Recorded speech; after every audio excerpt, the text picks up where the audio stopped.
his army and his country and surrender to the army of the country he is fighting?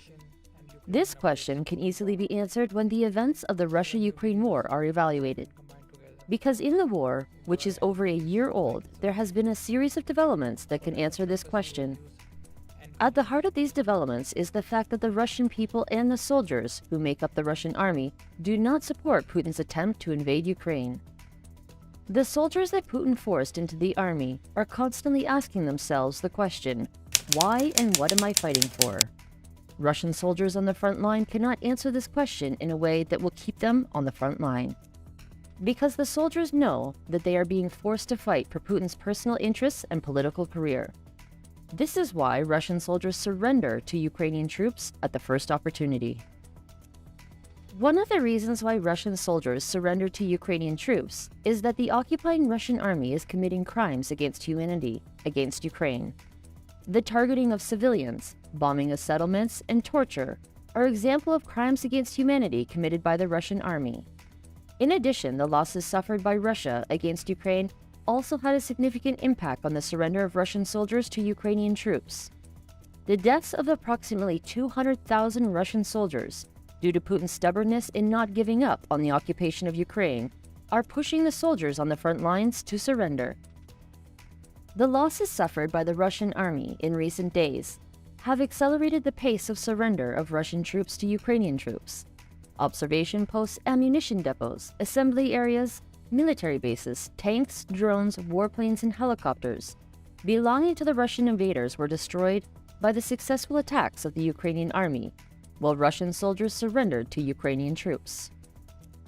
The spokesperson of the I Want to Live helpline, which is produced for the officials of the Ukrainian Ministry of Defense and the Russian soldiers who want to surrender to the Ukrainian army, made a statement about the increase in the number of surrendered soldiers.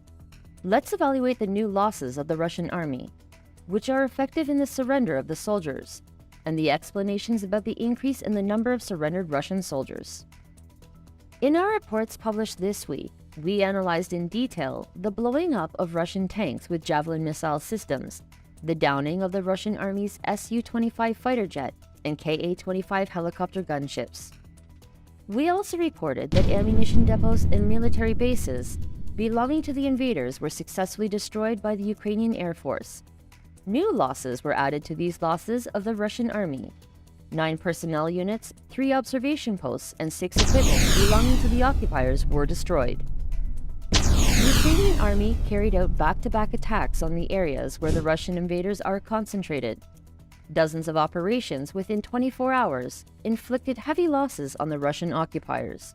Ukrainian ground forces and the Air Force took part in these operations. Ukrainian officials shared the detail of the attack on their social media accounts. In the post made by the Ukrainian South Operations Command, the losses of the Russian invaders were listed as follows. Our aviation carried out 2 strikes on the concentration of enemy forces and assets in conjunction with the execution of fire missions by missile and artillery units. Results? 9 rockets disarmed, an unmanned reconnaissance aircraft of the Merlin type, a large-caliber artillery installation, 4 units of auto equipment, and 3 enemy observation posts. Ukraine's Southern Operational Command's announcement in the morning was followed by a statement from the Southern Air Command. According to the statement, an unmanned reconnaissance aircraft of the Russian invaders was shot down in the city of Mykolaiv. The statement of the Southern Air Command of Ukraine reads as follows. On April 8, 2023, around 1300, in the Mykolaiv region, the forces of the Southern Air Command and Air Defense Means destroyed the Russian reconnaissance drone Supercam. While the Russian army suffered serious casualties in terms of military personnel and ammunition, Russian soldiers surrendered to the Ukrainian army. The main intelligence directorate of Ukraine announced that the number of Russian soldiers surrendering to Ukrainian troops is increasing day by day. Vitaly Matvienko, the spokesperson of the I Want to Live hotline, made a statement about the increase in the number of applications for surrender. Matvienko said that the number of applications doubled compared to last month and reached 3,000.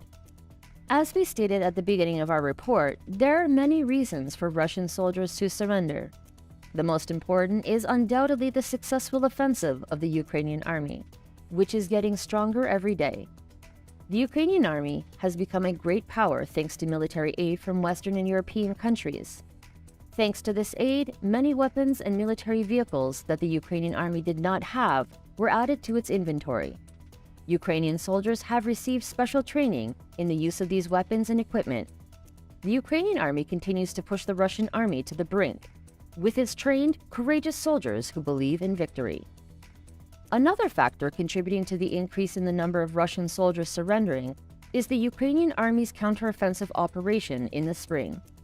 As a matter of fact, the Ukrainian Defense Ministry announced that Russian soldiers who want to save their lives have increased the surrender before the expected spring offensive of the Ukrainian army. In a statement, the Ukrainian Defense Ministry invited Russian soldiers to surrender to Ukrainian troops. It stated that the opportunities to surrender is narrowing day by day. Earlier this month, Ukrainian authorities announced that 9,836 people from Russia and temporarily occupied territories had surrendered to Ukraine. This number is growing every day due to Putin's irrational plans and his incompetence in the war. The I Want to Live hotline is undoubtedly the factor that has contributed to the increase in the number of surrendered soldiers, because this hotline allows Russian soldiers to easily surrender to Ukrainian troops. The I Want to Live project provides services through a website, a mobile application, and a telephone hotline. Thanks to this project, soldiers who do not want to fight in the Russian army, but are forcibly kept in the army, can communicate with Ukrainian authorities and surrender. In addition, relatives of the soldiers or any citizen can call the I Want to Live hotline and get information about the project. Therefore, the number of visitors to the project is increasing day by day. Thus, Ukrainian officials say that more than 14 million people have visited the I Want to Live project since its inception. Russian soldiers who want to surrender to Ukrainian troops through the I Want to Live project are provided with very good facilities. The project provides the surrendered soldiers with 3 meals a day, a clean and comfortable bed, communication with relatives, and healthcare. So much so that Russian soldiers who surrender to Ukrainian troops within the scope of the project constantly express that Ukrainian troops are taking care of them in the best possible way through their posts on their social media accounts. They invite Russian soldiers at the front to surrender as soon as possible. Russian leader Vladimir Putin's military personnel problem is getting worse with the increasing number of soldiers surrendering to Ukrainian troops. Putin's ammunition problem is also increasing in proportion to the successful offenses of the Ukrainian army. While this situation puts the Russian army in a corner, it is curious to see what course Russian leader Vladimir Putin will follow in the war. Do you think Putin will be able to solve the problem of military personnel and ammunition? What do you think about the success of the Ukrainian army? Does the